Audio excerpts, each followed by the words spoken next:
The snow fell today in the streets where the trucks, cars, and plows spun it into a gray, wet spray and left it splattered on parked cars and curbs, pant legs, and soggy shoes. And I feel that it must be falling now, too, somewhere on the fields, the fence posts, and that somewhere out there tonight, when the light turns an icy blue and the dusty snow slithers along the highway like smoke, a dark brown cow standing still in a white field will suddenly shiver and ripple its hide.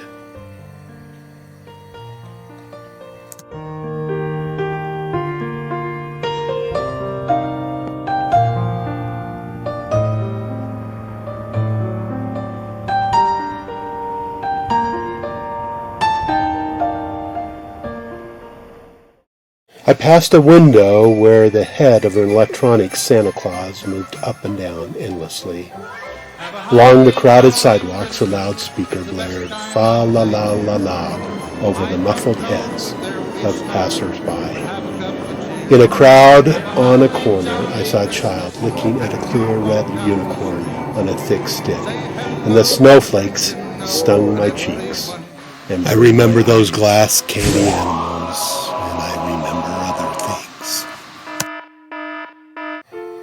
I remember the days, the weeks, the months of waiting, interminable hours when December seemed worlds away.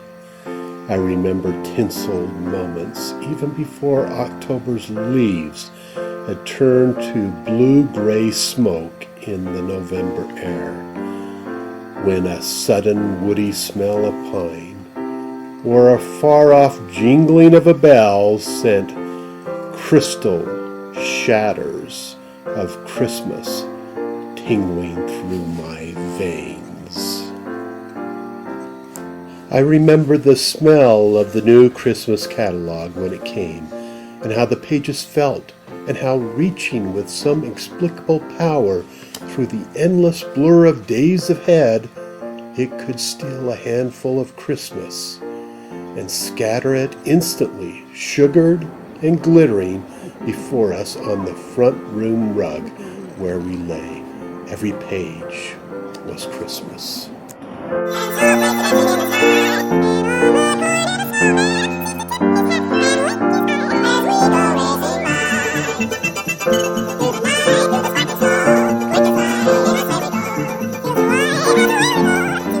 I remember long afternoons at school when the radiator hissed and bare branches, black against the chalky sky, made soft tapping noises at the windows.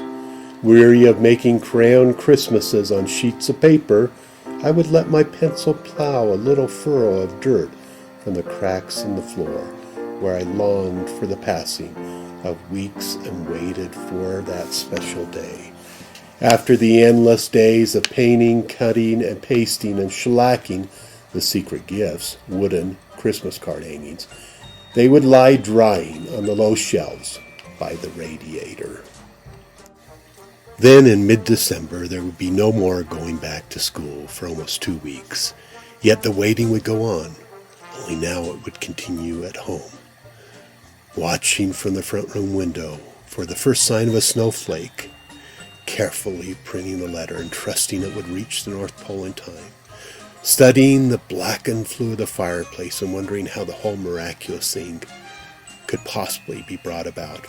I also remember the flue, and I remember other things.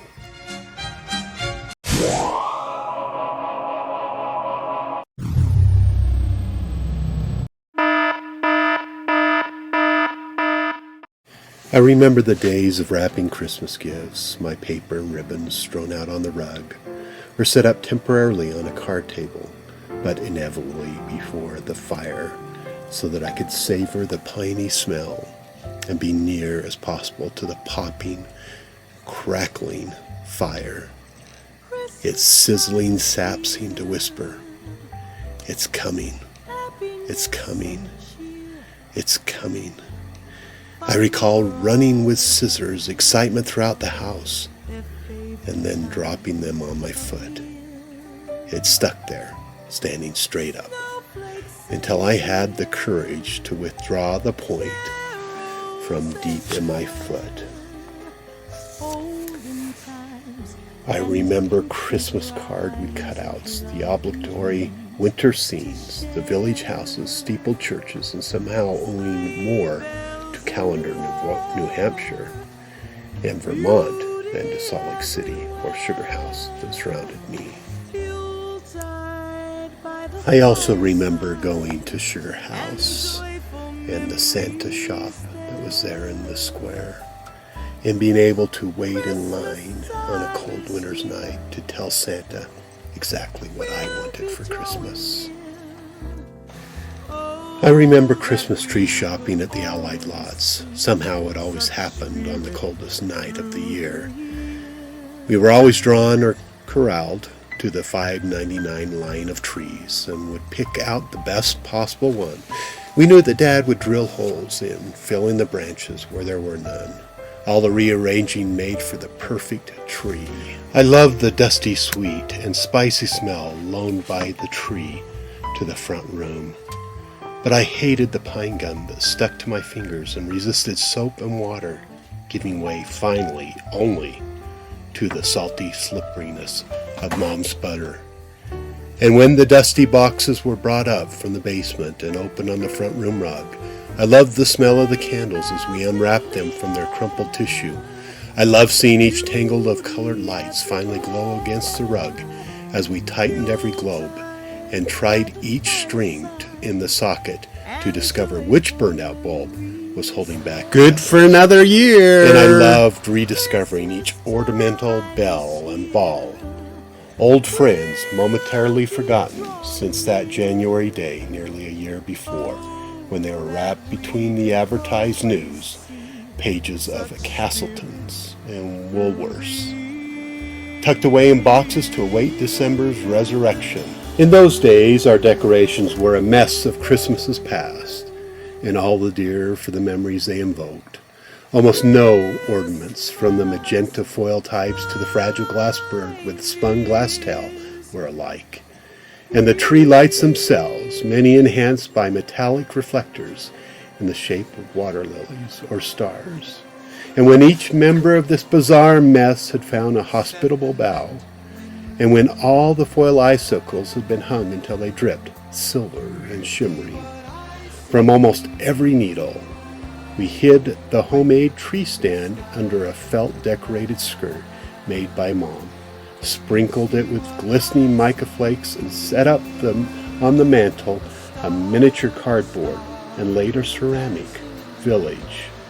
A white bulb in each tiny house glowing softly through the doorway or the stained glass window. I remember that spicy, piney scent suddenly mingling with the smell of whole cloves and cinnamon bark, simmering in hot juices of apples, pineapples, lemons, oranges that would become wassail, to be laden out in steaming cups for all visitors. I remember it mingling with the smell of pumpkin, apple, and cherry pies as they bubbled in the oven, and with the smell of scones sizzling in oil, waiting to be fished out and rolled in cinnamon sugar and eaten hot, similar to the south of the border creek, buñuelos. I remember the scones, and I remember other things.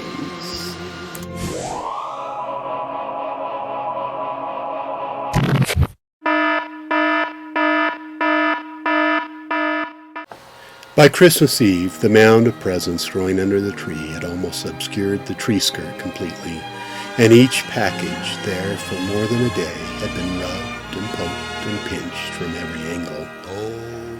But it was what was not there that we waited for most. Not the hastily wrapped shapes that would inevitably appear sometime on the final eve, but those other things, finally placed unwrapped and glittering in the glow of colored lights, that would never appear until we had eventually drifted off to sleep, with or without visions of sugar plums, even though we had found the hiding place under the stairs or in the boat in the garage and already played with the toys.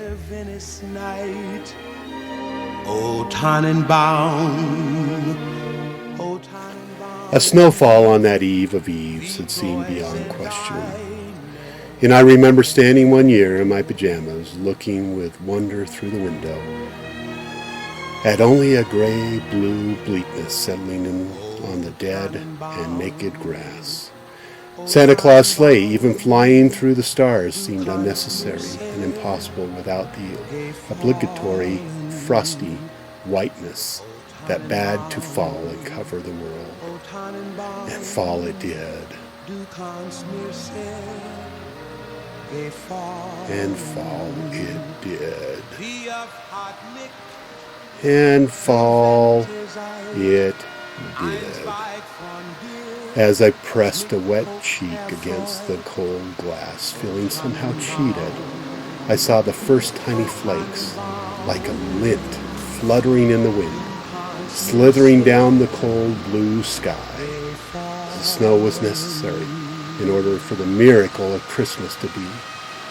The everydayness of mud ruts and frozen gutters had to be lost under the sparkling magic of snow. I remember the snow, and I remember other things.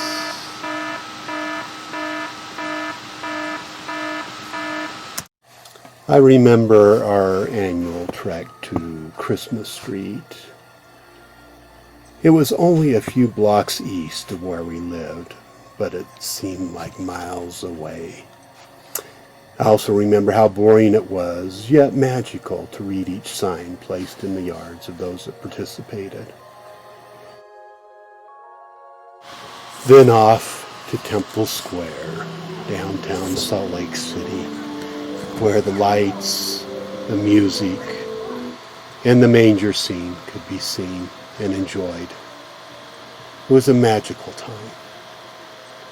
It was a time to remember and to reflect. I remember lying in my bed under heavy blankets, wanting to capture every sound. Would I hear a tap on the roof, or a slither down the chimney, or the clicking of a cup on a saucer as Santa drank the milk and ate the cookies left for him by the fire?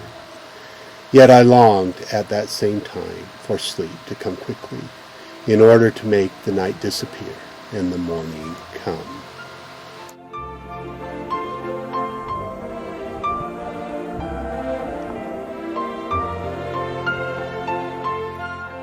And when I awoke in the stillness of the blue-violet hour separating night and morning and crept down the darkened hall, I would hear from my parents' room, "It's 3:30 a.m., go back to bed," always wanting the wake-up call to be at 7 a.m. It never was. Eventually, when aloud in the front room, a clock ticked away the last minutes of the night. I always stood entranced on the threshold of the dining room. What other moment could match that moment, as I hesitated, scarcely breathing, my eyes taking in the pure magic of each carefully placed and glistening item, reflecting the still burning tree lights and the rosy warmth of the still smoldering fire, and retaining some vestige of the aurora surrounding the white-bearded figure whose hand had placed them there, and left only a few sugary crumbs on the saucer by the hearth, perhaps only minutes before.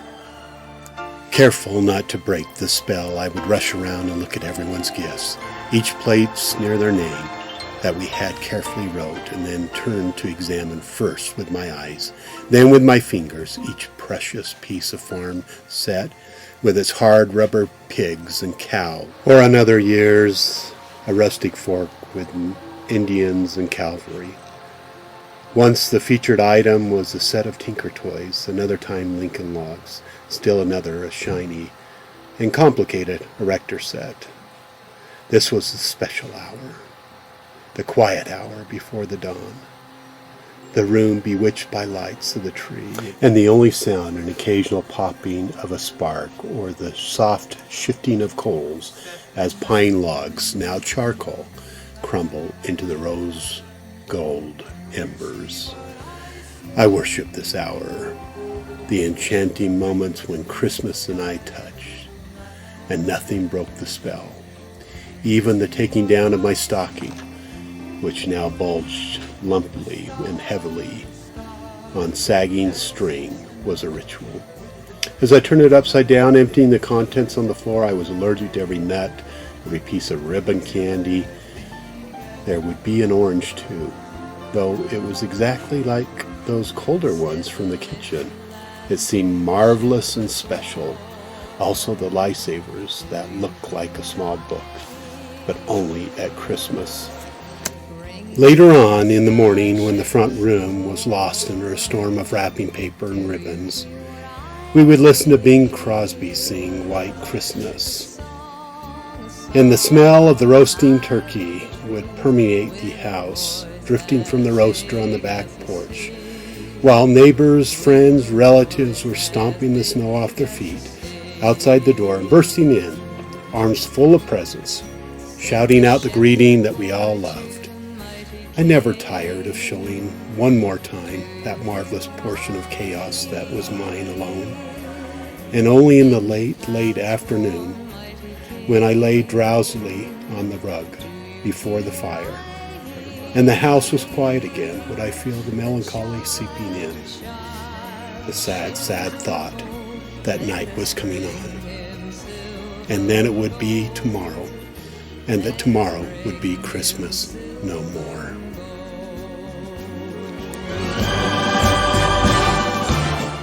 But there is something else I remember too. Sometimes I forget it. Always I try to forget it, but it keeps coming back like a cold and brittle wind. It claims a part of those Christmas memories too, a part not willed or even acknowledged. Unwelcome guest in that memory of gumdrops and candy canes. It sneaks along the edges of the mind, demanding it be heard, seen, and remembered. It's always there, tapping at the back windows like branches in the night.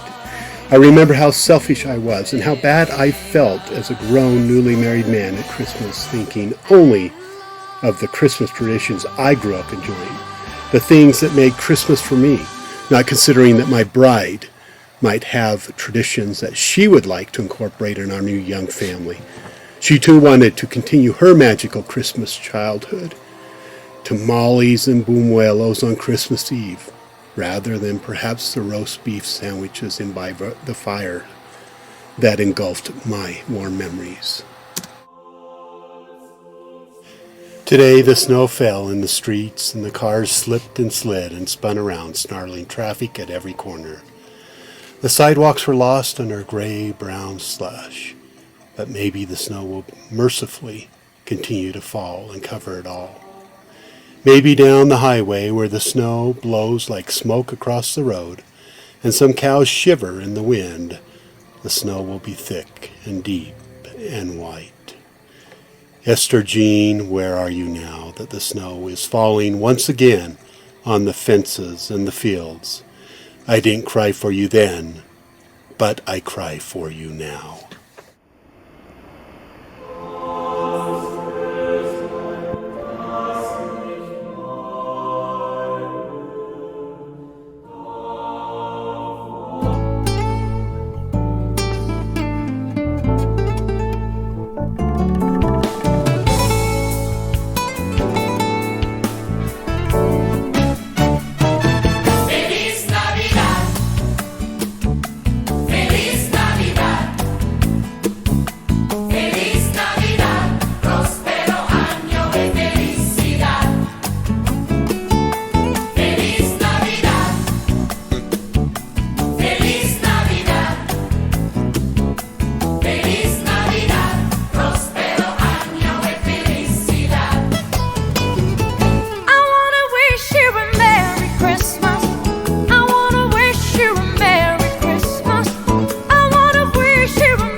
Just getting hot.